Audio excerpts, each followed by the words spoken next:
এই যে দূরত্ব বাড়ালেন, অকারণে দূরে চলে গেলেন, অযাচিত গড়ে দিলেন দূরত্বের দেয়াল।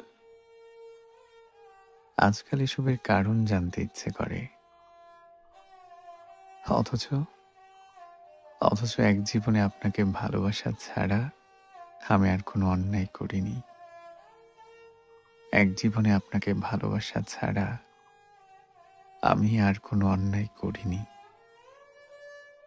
তবে কি কাউকে ভালোবাসাটাই অনিবার্য দূরত্বের কারণ? কাউকে ভালোবাসাটাই কি অনিবার্য দূরত্বের কারণ?